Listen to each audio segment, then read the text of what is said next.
பெண்களுக்கு அதிகாரம் அளித்தல். பெண்களுக்கான தேசிய குழு. இக்குழு பின்வருவனவற்றை உள்ளடக்கியது.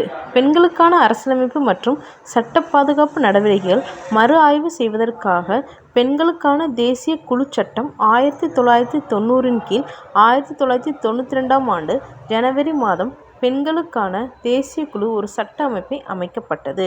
சட்டத்தீர்வு நடவடிக்கைகளை பரிந்துரை செய்வது, குறைகளை தீர்த்து வைக்க உதவுவது மற்றும் பெண்களை பாதிக்கும் கொள்கைகளின் மீது அரசுக்கு ஆலோசனை வழங்குவது போன்றவற்றை இதன் பணிகளாகும். இது முதன் குழு 1992 ஆண்டு ஜனவரி 31 திருமதி ஜெயந்தி பட் நாயக் தலைமையில் அமைக்கப்பட்டது. இதன் இரண்டாவது குழு 1995 ஜூலையில் முனைவர் திருமதி மோகினி கிரி அவர்கள் தலைமையில் அமைக்கப்பட்டது. இக்குழு பின்வருபவர்களை உள்ளடக்கியது. மத்திய அரசால் நியமிக்கப்படும் தலைவர். 5 உறுப்பினர்களை சட்டம், தொழிற்சாலை நிர்வாகம், பெண்களின் தன்னார்வ அமைப்புகள் நிர்வாகம், பொருளாதார மேம்பாட்டு, சுகாதாரம், கல்வி அல்லது சமூக நலவாழ்வு போன்ற துறைகளில் சிறப்பாக பணியாற்றியவர்களுடன் இருந்து மத்திய அரசால் தேர்ந்தெடுக்கப்பட்டு நியமிக்கப்பட்டவர். மத்திய அரசால் நியமிக்கப்படும் ஒரு உறுப்பினர் செயலர். இதன் உறுப்பினர் செயலர். இச்சட்டம் இக்குழுவிற்கு அதிக அதிகாரங்களையும் பணிகளையும் வழங்கியுள்ளது. மேலும் இக்குழுவிற்கு ஒரு சமூகவியல் நீதிமன்றத்துக்குரிய அதிகாரங்களை வழங்கியது. இதன் பணிகள். இச்சட்டத்தின் பின்வரும் பணிகளை இக்குழு மேற்கொள்ளும். அரசியலமைப்பு மற்றும் பிற சட்டங்களின் கீழ் பெண்களுக்கு வழங்கப்பட்டுள்ள பாதுகாப்பு அம்சங்கள் ஆய்வு செய்தல். 1978 ஆண்டு ஐநா சபை உலக பெண்கள் ஆண்டாக அறிவித்தது. இத்தகைய பாதுகாப்பு அம்சங்களின் செயல்பாடு குறித்து மத்திய அரசுக்கு ஆண்டுக்கொரு முறையோ அல்லது தேவைப்படும் போதோ அறிக்கை அளித்தல். பெண்களின் நிலையை மேம்படுத்துவதற்காக இப்பாதுகாப்பு அம்சங்களை மேலும் நன்முறையில் நடைமுறைப்படுத்துவதற்கும் தேவையான பரிந்துரைகள் அவ்வறிக்கையில் கூறுதல். அரசியலமைப்பு மற்றும் பிற சட்டங்களில் உள்ள விதிகளையும் மறு ஆய்வு செய்து அவற்றின் மீதான திருத்தங்களை பரிந்துரைத்தல். பெண்கள் தொடர்பான அரசியலமைப்பு விதிகளையோ அல்லது பிற சட்டங்களை மீறுவது தொடர்பான வழக்குகளை சம்பந்தப்பட்ட அதிகாரிகளோடு இணைந்து எடுத்துக்கொள்ளுதல். பின்வருபவை தொடர்பான குற்றச்சாட்டுகளை கவனித்தல். பெண்களை உரிமையை பறித்தல். பெண்களுக்கு பாதுகாப்பு வழங்குதல் மற்றும் சமத்துவம் மேம்பாடு ஆகிய நோக்கங்களுக்காக இயற்றப்பட்ட சட்டங்களை அமலாக்காமல் இருத்தல். பெண்களுக்கு எதிரான கொடுமைகளை குறைப்பதையும் பெண்களின் நலவாழ்வினை உறுதி செய்வதையும் பெண்களுக்கு நிவாரணம் வழங்குவதையும் நோக்கமாக கொண்ட கொள்கை முடிவுகள், வழிகாட்டுதல்களையும் அறிவுரைகளையும் பின்பற்றாமல் இருத்தல்.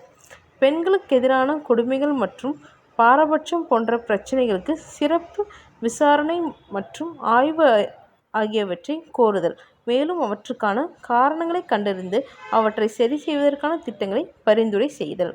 பெண்கள் அனைத்து துறைகளிலும் பிரதிநிதித்துவம் பெறவும் அவர்களுக்கு இடையூறாக இருப்பவற்றை கண்டறியவும் வேலை செய்யும் இடத்தில் ஆரோக்கியத்திற்கு கேடு தரும் விளைவிக்கக்கூடியவற்றையும் குறைக்கவும் பெண்களின் உற்பத்தி திறனை மேம்படுத்தவும் தேவையான மேம்பாடு மற்றும் உற்பத்தி திறனை மேம்படுத்தவும் தேவையான கல்வி ஆராய்ச்சிகளை மேற்கொள்ளுதல். ஒரு மாநில அல்லது யூனியன் பிரதேசத்தில் பெண்கள் வளர்ச்சியையும் மேம்பாட்டையும் மதிப்பீடு செய்தல். பெண்கள் கைதிகளாக வைக்கப்பட்டுள்ள இடங்களை ஆய்வு செய்து தேவைப்பட்டால் எடுக்கப்பட வேண்டிய தீர்வு நடவடிக்கைகளை சம்பந்தப்பட்ட அதிகாரிகளுடன் இணைந்து எடுத்தல். பெண்களின் அமைப்பை பாதிக்கக்கூடிய விவரங்களை உள்ளடக்கிய நிதி விவரங்களை கவனித்தல். பெண்கள் பற்றியும் அவர்களுக்குண்டான கஷ்டங்கள் பற்றியும் அரசுக்கு அறிக்கை அளித்தல். மத்திய அரசால் இக்குழுவிற்கு அனுப்பப்படும் மற்ற விவரங்களை கவனித்தல். இந்தியாவில் சமீபத்திய காலங்களில் நடைபெற்று வரும் பெண்களுக்கு எதிரான வன்கொடுமைகள், சுரண்டல்கள் மற்றும் அநீதிகளை பெண்களுக்கு அதிகாரம் அளித்தல் இன்றியமையாதது. பெண்களுக்கு அதிகாரம் அளித்தலில் அரசின் பங்கு. மத்திய மாநில அரசுகள் பெண்களுக்கான உடல்நலம், கல்வி, பொருளாதார திட்டம், சமூக உதவி திட்டம் மற்றும் மற்ற திட்டங்கள். மத்திய அரசின் பெண்களுக்கான உடல்நல திட்டம் ஜனனி சுரக்ஷா யோஜனா 2005 பாதுகாப்பான பிரசவத்தை ஊக்குவிக்கும் பொருட்டு மருத்துவமனைகளில் பிரசவம் மேற்கொள்ளும் வறுமை கோட்டிற்கு கீழே வாழும் பெண்களுக்கு ஊக்கத்தொகை. ஆஷா என்னும் மருத்துவ நல பணியாளர் உதவுவர். IMR and MMR வீதத்தை குறைப்பது அதன் நோக்கம். கர்ப்பிணி பெண்கள் மற்றும் குழந்தைகளின் நலன் 2005 நோக்கம். IMR and MMR வீதத்தை குறைத்தல். முழு செழுமை காலம். மில்லினியம் வளர்ச்சிக்கு கணக்கு 2000 தேசிய மக்கள் தொகை கொள்கை இவற்றை நிறைவேற்றும் பொருட்டு கொண்டு வரப்பட்டது. தமிழக அரசின் உடல்நலத் திட்டங்கள். சத்யா அம்மையார் நினைவு அரசு அனாதைகளுக்கான திட்டம். ஆதரவற்ற குழந்தைகளுக்கு இலவச உணவு, உடை, உறைவிடம் மற்றும் மருத்துவ வசதி. டாக்டர் முத்துலட்சுமி ரெட்டி நினைவு மகப்பேறு உதவி திட்டம் 1989.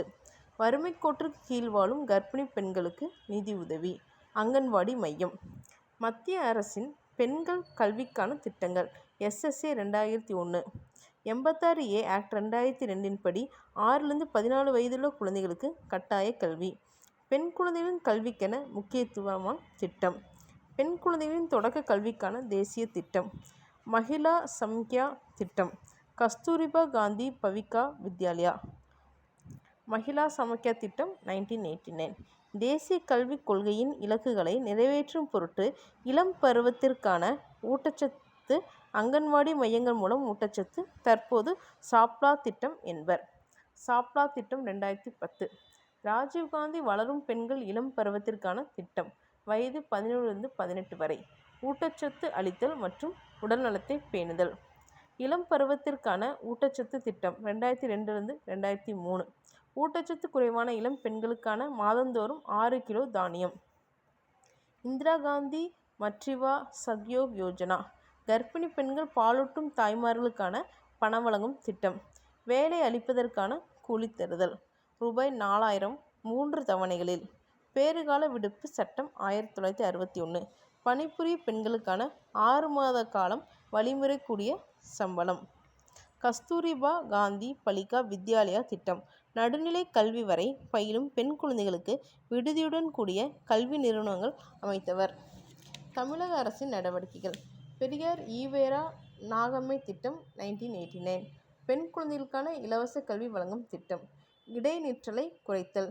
இளநிலை கல்லூரி படிப்பு வரை பெண்களுக்கான கல்வி. இந்திய அரசின் பெண்களுக்கான பொருளாதார திட்டங்கள். ஸ்வவாலம்பன் 1982.